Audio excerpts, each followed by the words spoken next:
Discovered my folks wrote me out of their will and gave it all to my brother, so I quit covering their bills. Weeks later, Mom sent a one-liner. Mortgage is due. No hello, no warmth. I just texted back. If you enjoy watching Reddit stories and want to see more, be sure to hit that subscribe button. I post every single day.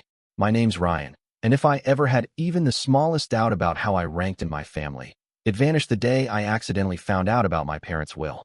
And no, it wasn't some serious family meeting or emotional heart-to-heart where they broke the news.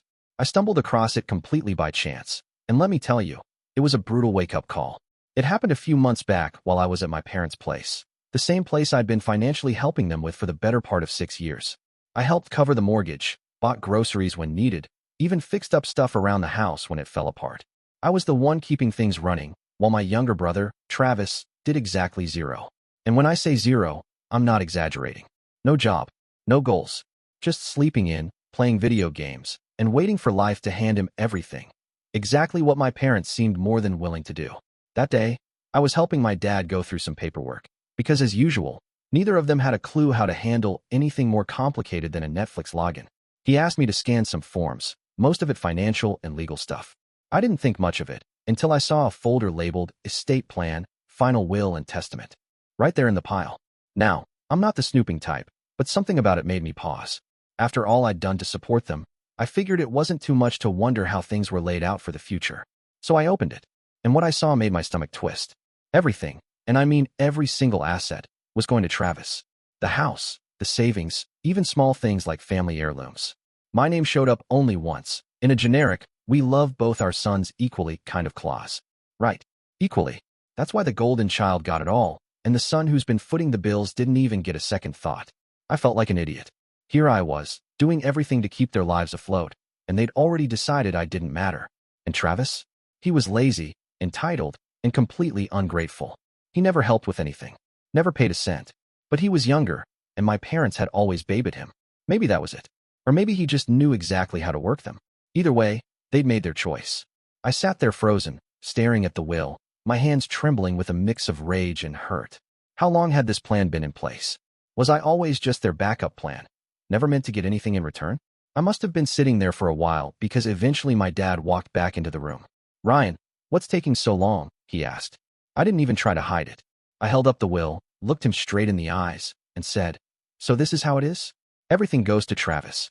After all I've done for you." His face lost all color for a second, but then he just sighed like I was a toddler throwing a tantrum. Ryan, it's not what you think. Really, I snapped. Because it looks crystal clear to me. I've been paying your mortgage, buying groceries, fixing this place while Travis contributes nothing, and he's the one getting it all. He looked uncomfortable, but instead of explaining, he just muttered, "It's complicated." That was it. No apology. No explanation. Just two pathetic words and a look that said he expected me to drop it and keep playing the part of their human ATM. I should have walked out right then, but I needed to hear what my mom had to say. So I called her in. She saw the will in my hand and looked guilty, but her words made my blood boil. "Ryan, sweetheart," she said in that overly gentle tone she used when she knew she was doing something wrong. "You don't really need the inheritance. You have a solid job. You're doing fine on your own. Travis, he's struggling.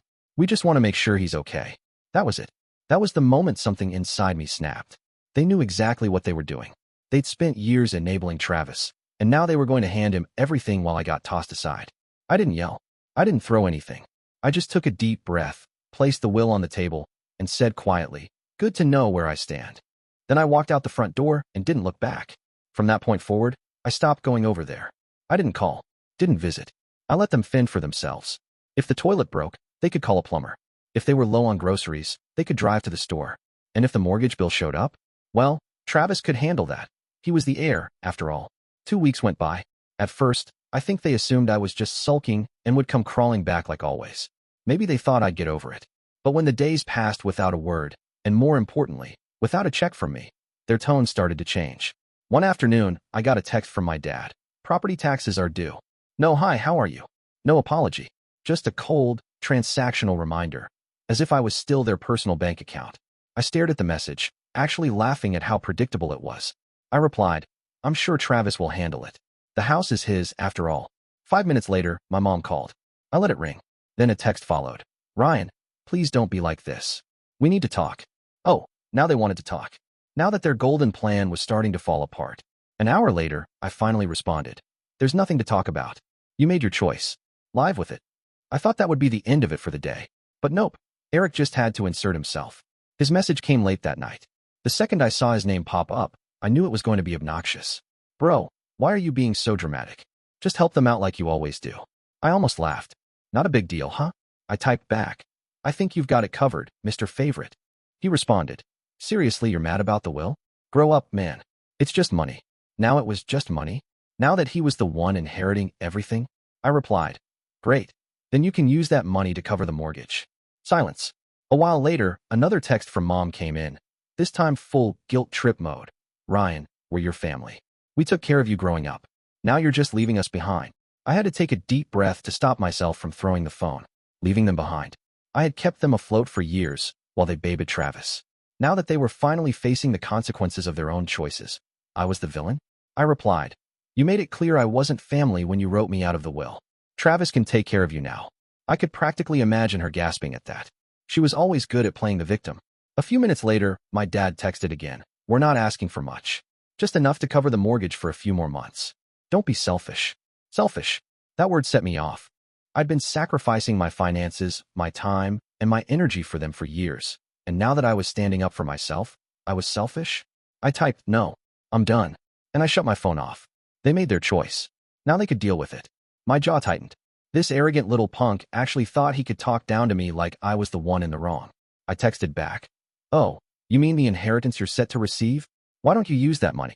The reply came almost immediately. You know I don't have that kind of cash lying around right now. Right.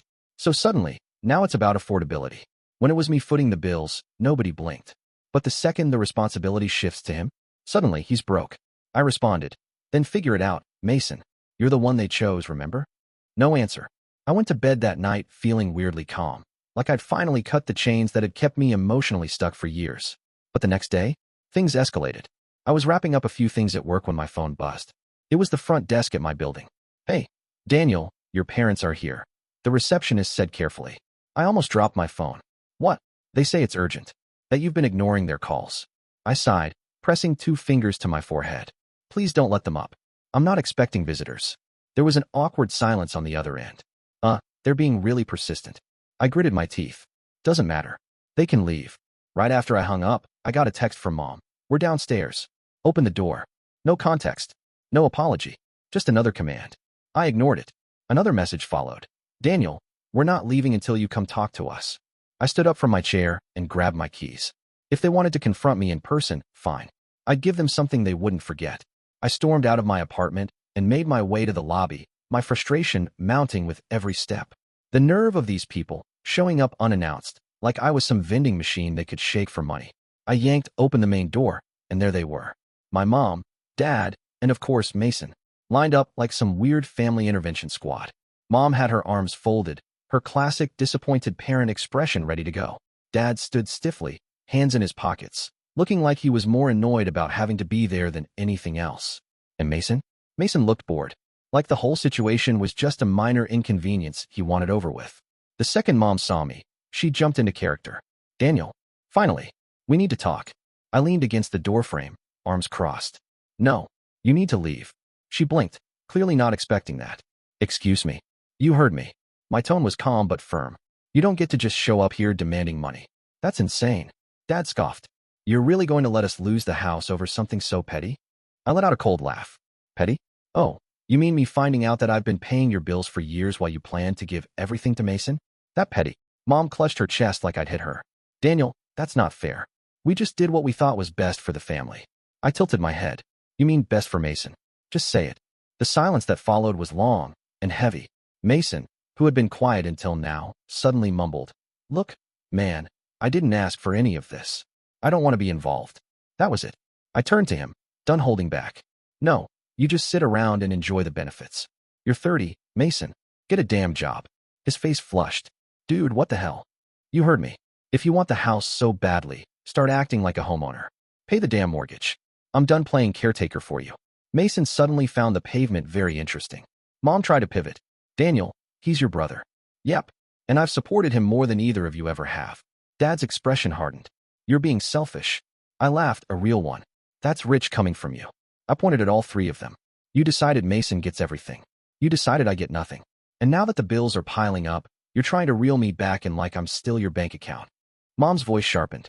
We thought you'd be mature about this. I raised a brow. You mean quietly accept that I was betrayed and still keep covering your expenses? Yeah, no. Dad stepped forward, trying to loom over me like he used to when I was younger. Daniel, we raised you. We gave you food, clothes, everything you needed. The least you can do is help now. I looked him dead in the eyes. I already did. For years. And you thanked me by cutting me out. Mom's lip trembled. We thought you'd understand. I shook my head. Oh, I understand. I understand that I was never really your son, just a walking paycheck. Again, silence. Suffocating. Ugly. I turned to Mason. And you, what's your excuse? You've had a decade to pull your life together. You didn't. Because you knew they'd pick up the slack. And once they're gone, what? You thought I'd just keep it going. Mason threw up his hands. What do you want me to say? I didn't ask for this. I nodded. Exactly. You didn't ask. You just accepted it. Benefited from it. He opened his mouth, then shut it again. Nothing to say. Mom made one last effort. Daniel, we're family.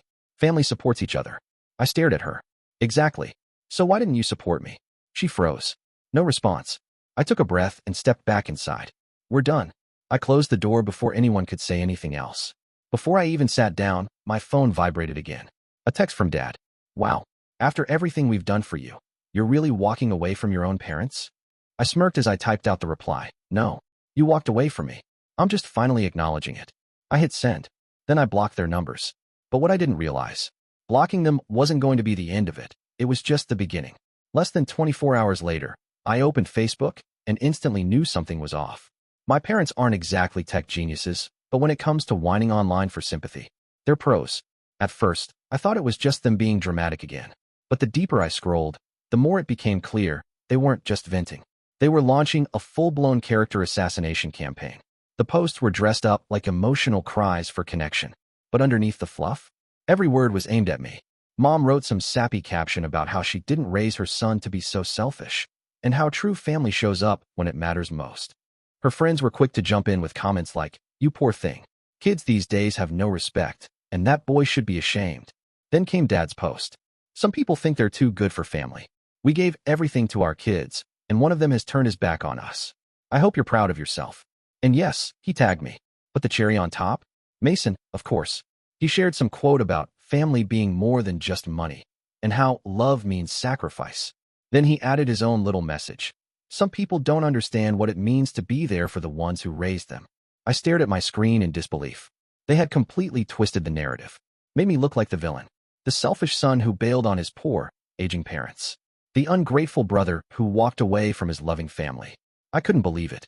After everything I had done, after all the years of sacrifice, of keeping the household running while they coddled Mason, they were painting me as the bad guy. I had to accept something that shouldn't have surprised me, but still did. My parents had somehow convinced themselves they were the victims, and now they were making sure the rest of the world saw me as the problem. I didn't react right away. I took a step back, cleared my head, and gave myself a few hours to cool down. I didn't want to respond out of pure emotion, but the longer I sat with it, the more I realized that if they were going to publicly smear me, I couldn't just stay silent. If they wanted to drag my name through the dirt, then I was going to set the record straight. So I grabbed my phone, opened up the Facebook account I usually reserved for my close friends and people I actually trusted, and I started typing. I wasn't about to stoop to their level. I didn't want to start some back and forth drama, and I definitely wasn't looking for attention. I just wanted people to know the truth. Here's what I wrote. I've stayed quiet for the past few days, but I can't anymore. There's been a lot said about me online, most of it false.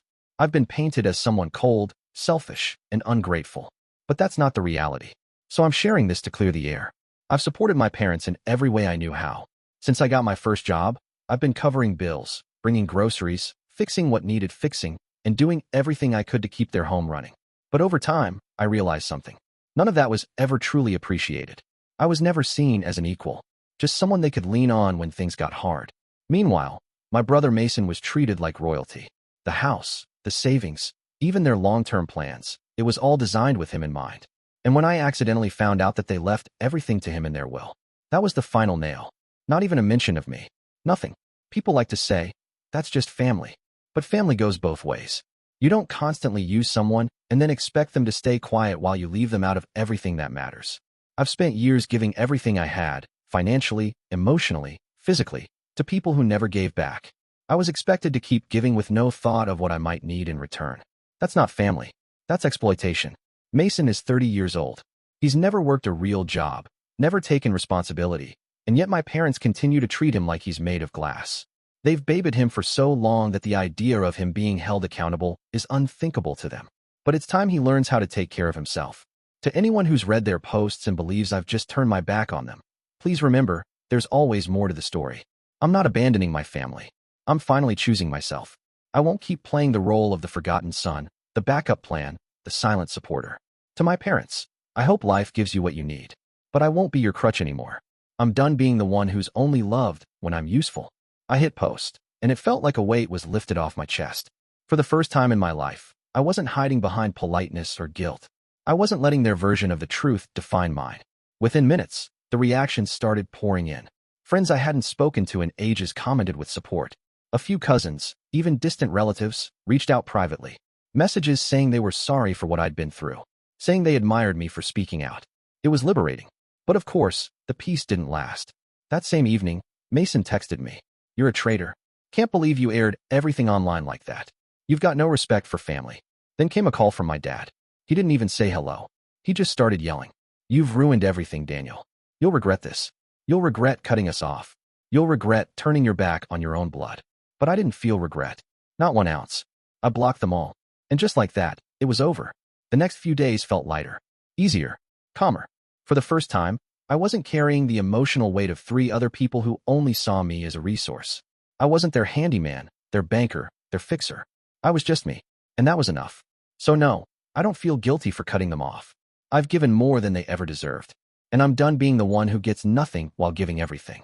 Now I surround myself with people who appreciate me for who I am, not what I can provide. I'm building a life I can be proud of, and I'll never let them take that away from me again. I'm moving forward. For real this time. And I'm not looking back. Let me know what you think in the comments below. I'd love to hear your thoughts.